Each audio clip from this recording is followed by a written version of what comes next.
Known as the Brunswick House, this Greek Revival-style home was constructed by William Penny around 1848, the same year in which the Territorial Convention took place. Penny had been born in Illinois and moved north sometime in the 1840s. He had recently married and a child was on the way, so he needed a home. A carpenter by trade, one might assume that he built this house. Stillwater was a great place for a carpenter in 1848. As a reporter noted in the Minnesota Pioneer newspaper, "Besides boundless supplies of pine lumber, Stillwater has ample quarries of rock, extremely convenient for use, and of the choicest quality, also lime and sand, and what is more, Stillwater can boast of as good builders as any other town, as they make abundantly evident by their works." The following year, 1849, 5 men organized the first lodge of the Independent Order of Odd Fellows in Minnesota, right here in Stillwater. One story about the unusual name says that in 17th century England, it was odd to find people organized for the purpose of giving aid to those in need and of pursuing projects for the benefit of all mankind. Those who belonged to such an organization were called Odd Fellows.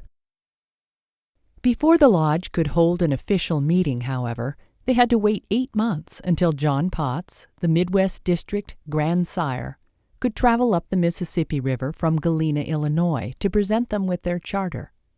Finally, on August 15, 1849, they gathered upstairs in William Penny's house for the first lodge meeting in all of Minnesota. A week later, local businessmen Socrates Nelson and Mahlon Black were initiated into the fraternal order. The Pennys sold the house in 1863 to Julius Brunswick and moved to Utah. Brunswick, an immigrant from Switzerland, worked in the mercantile trade and was a well-respected citizen of the community. One biography says that he engaged in lumbering, farming, merchandising, and dealing in pine lands. He and his wife Margaret raised a family with 7 children here.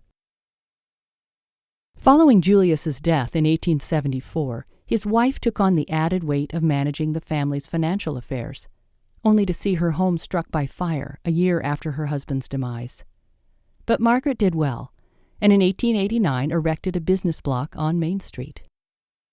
After her death in 1923, the Brunswick daughters, Anna, Rose, Clara, Emily, and Molly, all 5 of whom remained unmarried, continued to occupy the home, supporting themselves by taking in needlework and selling art supplies, while Anna managed some of the family real estate.